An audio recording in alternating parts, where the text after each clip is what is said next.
Bonjour, vous regardez Tesla Geek. Aujourd'hui, c'est le grand jour. Souvenez-vous, en début de ce mois de décembre, je vous avais indiqué que j'avais 2 essais qui allaient venir sur la chaîne. 2 essais de voitures très spéciales qu'on ne voit que très peu en Europe. Eh bien, si la première était le Rivian R1T, ce gros pick-up américain qui m'a plutôt impressionné quant à sa prestation intérieure, une version baroudeur de luxe, eh bien, c'est aujourd'hui que je vais aller voir le deuxième véhicule. Il s'agit de la Model S Plaid. Et c'est grâce à Christophe que je remercie beaucoup puisqu'il me fait un beau cadeau en m'invitant à sa livraison et par la même occasion il me permet de vous faire à vous aussi ce cadeau. Alors pour cela je vais me rendre au service center de Bruges puisque Christophe habite en Belgique et se fait livrer là-bas. L'occasion aussi pour moi de voir comment se passent les livraisons en Belgique. Alors je suis super excité, super impatient, alors certainement pas autant que Christophe, mais voilà, super content de voir enfin ce modèle en vrai, de pouvoir monter dedans, m'asseoir,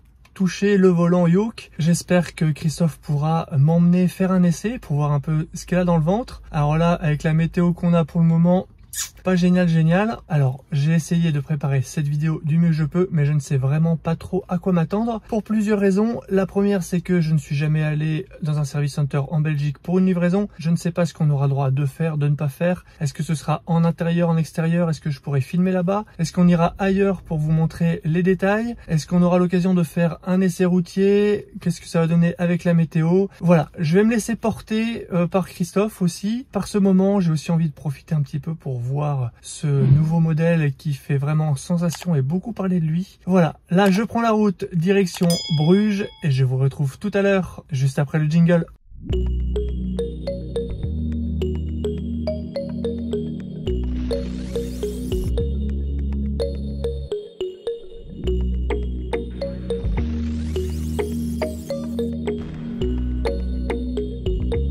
Eh bien ça y est, me voilà arrivé au Tesla Center de Bruges et franchement je suis plutôt impressionné. Il a vraiment une belle gueule, on a un grand parking, on a un voire même 2 grands bâtiments avec une belle vitrine qui donne sur l'extérieur, donc quand on passe devant on peut voir les voitures. C'est vraiment très joli. Je ne suis pas encore entré, là je viens de me garer, je suis sur le parking. Il y a quelques véhicules qui sont là et j'ai repéré une Model S Plaid. Je ne sais pas si c'est celle de Christophe, mais en tout cas elle correspond. Alors selon vous, quelle est sa configuration? Quelle couleur extérieure a-t-il choisi? Quelle jante? Quelle couleur intérieure? Je vous laisse faire vos pronostics, vous pouvez me mettre ça en commentaire. En tout cas je trouve qu'il a pris l'une des plus belles configs, en tout cas selon mes propres goûts. Une fois sorti de mon véhicule, je me suis rendu compte qu'en fait il n'y avait pas une mais plusieurs Model S sur le parking et pas uniquement des Plaid mais aussi des grandes autonomies. Ce que je vous propose, c'est de faire un petit tour rapide maintenant pour vous montrer les couleurs. Ensuite, je vous propose de nous occuper de Christophe et de sa livraison. Terminons le tour du parking. On a une rouge, une noire,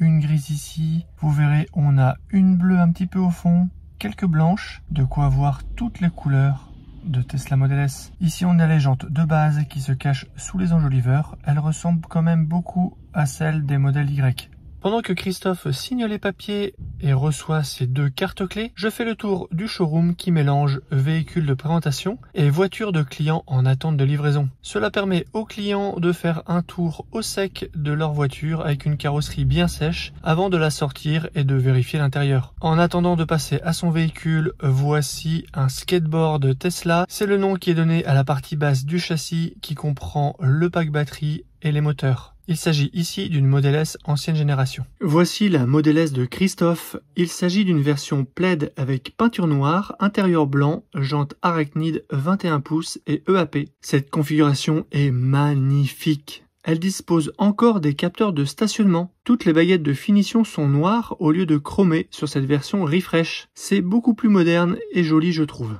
La Plaid est dotée de 3 moteurs pour un total de 1020 chevaux, d'un aileron en carbone et d'inserts carbone à l'intérieur au lieu de bois. Les étriers ne sont pas peints en rouge, ils sont noirs. Voici les jantes de plus près. Juste là on a un film PPF, ça ressemble à un PPF.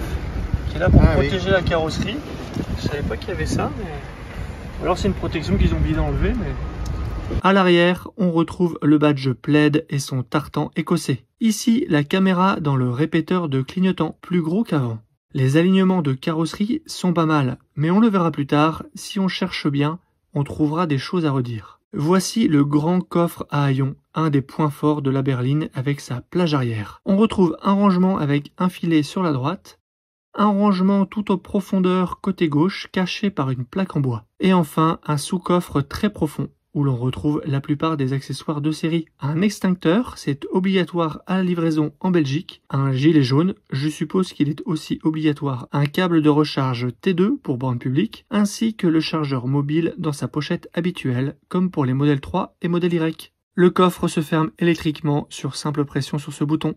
À l'avant du véhicule, on retrouve sur le capot ce grand coffre qu'on appelle frunk. À l'intérieur, on retrouve du carbone, du cuir végétal blanc et du textile au centre, et des parties moussées en haut et en bas. C'est vraiment très joli. L'arrière des sièges est en plastique et n'a pas d'aumônière. Dommage. On retrouve 3 places à l'arrière avec 2 emplacements latéraux un peu creusés pour plus de confort. La place du milieu dispose d'un accoudoir. Entre les sièges avant, on retrouve ce 3e écran qui permet de contrôler le chauffage arrière, la musique et le multimédia. Voici le poste de conduite, ses 2 écrans et ses inserts carbone. On aura l'occasion d'en reparler. Passons maintenant au contrôle à faire à la livraison. Alors je vais vous montrer un peu tout ce qu'il y a à vérifier sur une Model S qui vient d'être livrée. On va faire le tour ensemble. Donc on va regarder au niveau de la carrosserie qu'il n'y ait aucune trace, aucune griffe, aucune tache de colle. Alors là on a roulé un petit peu donc vous verrez que la voiture est peut-être un petit peu sale par endroit. En tout cas on vérifie bien tout dans les moindres détails. Nous on a vu quelques petits micro-rayures à ce niveau-là sur le bouclier. Alors ça a peut-être un peu disparu mais juste là on a quelques micro-rayures. On continue à faire le tour pour regarder qu'il n'y ait pas de traces. On avait vu quelques griffes à ce niveau-là, quelques micro-rayures. Là, elle était un petit peu micro-rayée. Et on avait vu des petites traces de colle juste là sur le côté et là par là. On avait des petites traces de colle. Mais sinon la voiture était nickel.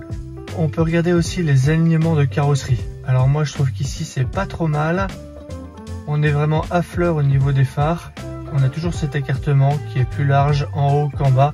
C'est typique des Tesla, les modèles 3, modèle Y, c'est aussi comme ça. Au niveau des alignements, je vais vous parler un peu de ça ici. Je trouve que l'écart ici, il est peut-être un peu plus important, même là au niveau du panneau. Les écarts sont un petit peu plus importants que ce qu'on peut avoir chez d'autres marques, je pense. Et de l'autre côté, j'ai l'impression que c'est un petit peu plus grand. Ça, c'est vraiment à l'américaine, définition à l'américaine. On le voit un petit peu ici si on est un petit peu tatillon. Cette baguette-là est plus haute que celle de droite. Il faut vraiment avoir le nez dessus pour s'en rendre compte. C'est vraiment du niveau du détail. Mais c'est voilà, les standards américains. Un peu pour chipoter, on a un petit peu ici aussi là. C'est un petit peu plus sur le devant. C'est pas forcément hyper bien dans le même plan. Il faut savoir que chez Tesla, fabrication américaine, pas chinoise, on peut avoir ce type de choses standard Tesla. On va aussi vérifier les vitrages. Là, on a déjà fait le tour, il n'y a aucune trace, aucune fissure, aucune griffe, aucune marque.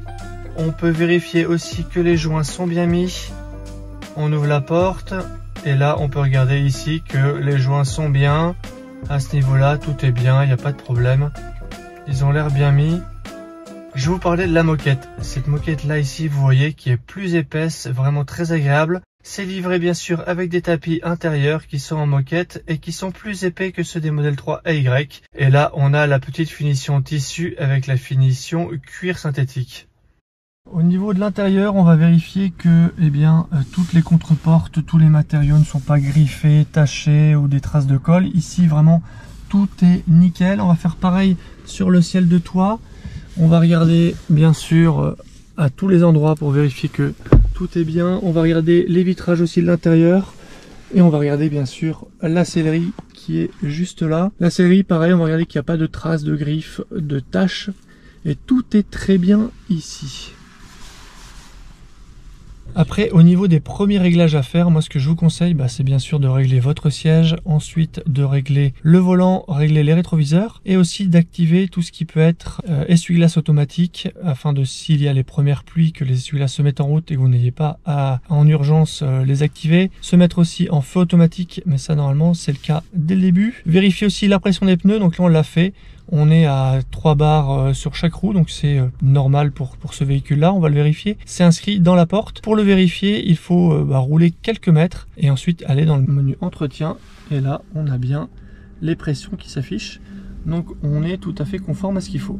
En termes de équipement livré avec la voiture, on a bien sûr le câble de recharge T2, on a l'UMC, on a aussi un kit de sécurité avec les triangles. Dans la boîte à gants, on va retrouver une lingette pour nettoyer l'écran, une clé USB pour la partie sentinelle. On a bien sûr des tapis intérieurs moquette à l'avant et à l'arrière. Et particularité en Belgique, on a aussi un extincteur. Et en termes de clés, les Model S et Model X Refresh ne sont plus livrés avec les key fobs, mais sont livrés avec les mêmes cartes clés que les Model 3 et Model Y. Donc on en a bien sûr deux. Moi je vous conseille de les garder au moins une toujours avec vous. Ça peut être pratique de l'avoir par exemple dans son portefeuille et de bien sûr mettre la clé sur son téléphone. C'est ce qu'il y a vraiment de plus pratique. Me voilà à l'arrière, confortablement installé. Je fais 1m88 et je ne touche absolument pas le plafond. J'ai encore à peu près, je pense, 2 cm au-dessus avant de toucher le verre. Donc c'est vraiment très confortable. On est bien enveloppé, bien calé. On a un dossier qui est vraiment dessiné en 2 places, même si on en a 3 sur la banquette. Derrière l'appui-tête centrale, on a un petit bouton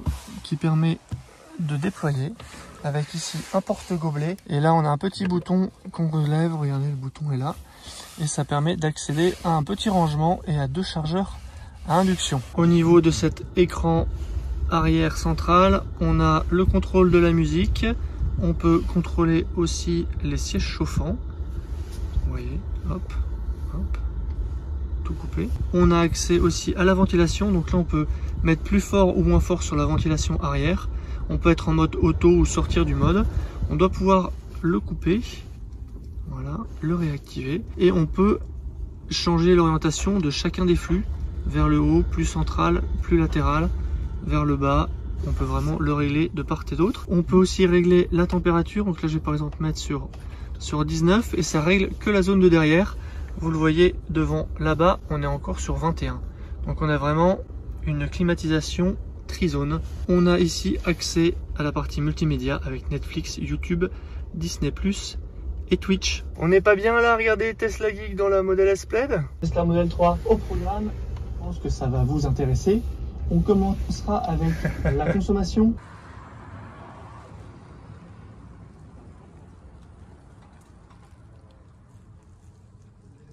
Voilà donc la vue que l'on a du poste de conduite avec ce volant yoke, un volant coupé en 2 pour avoir une meilleure visibilité, vous le voyez à l'écran, sur l'écran conducteur qui du coup est très clair. Et puis on a ce deuxième grand écran ici qui peut servir aux passagers et aux conducteurs avec tout ce qui est musique, navigation, réglage. Et on a ce bouton avec eh bien, les éléments tactiles. Toutes les commodos ont disparu et tout se retrouve ici. Au niveau de la console centrale, on a un premier écran ici qui va révéler un porte-gobelet, un deuxième écran qui révèle un premier rangement et on a accès à un rangement plus profond en rabattant, en faisant coulisser.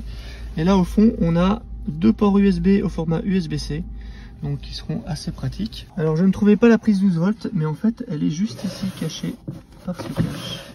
Voilà, et on peut bien sûr ensuite tout refermer comme ça, un cran, 2 crans. On a un accoudoir ici qui est aimanté et on a pareil un rangement qui se trouve juste là.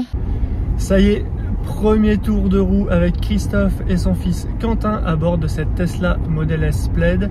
Elle est magnifique, d'un noir vraiment superbe avec un intérieur blanc qui fait vraiment un superbe contraste. Moi c'est vraiment une configuration que j'aime beaucoup, en plus avec les jantes je crois qu'elles s'appellent Arachnid 21 pouces, oui, qui sont vraiment sublimes. On a vu les jantes en série sans leurs enjoliveurs. Elles se ressemblent assez à celles du modèle Y. Elles sont aussi, bon, elles sont pas mal, mais on a quand même les 21 qui sont vraiment beaucoup plus jolies. Donc là, on profite d'une petite promenade autour du Tesla Center de Bruges. Et puis on vient de tester un petit peu les suspensions, la partie aussi confort, direction, isolation phonique. Donc on est en train de se faire un peu un avis là-dessus ensemble et puis on débriefera à la fin de l'essai. On est pour le moment en mode confort en termes d'accélération. On n'est pas encore passé ni au mode standard ni au mode plaid. Il faut dire que la chaussée est un petit peu mouillée et que pour une première prise en main, c'est peut-être pas ce qu'il y a de mieux de se mettre en mode plaid. En tout cas, pour le moment, on profite de la balade en mode confort. C'est tout de même une voiture familiale, une berline familiale. Donc, le mode confort, ça s'y porte très bien.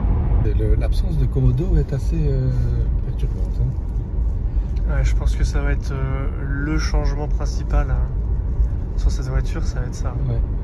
Ne serait-ce que pour changer les vitesses sur l'écran. Après, on a aussi le rappel ici juste en bas. Bon, là, c'est masqué, mais dès qu'on appuie dessus, on voit les éléments qui réapparaissent. Et après, ouais, les clignotants, ça va être assez déroutant au départ. Au niveau du tableau d'affichage, on a 80% d'autonomie et si on passe en distance, on a 448 km. Donc le changement des rapports se fait à l'écran sur la gauche ici.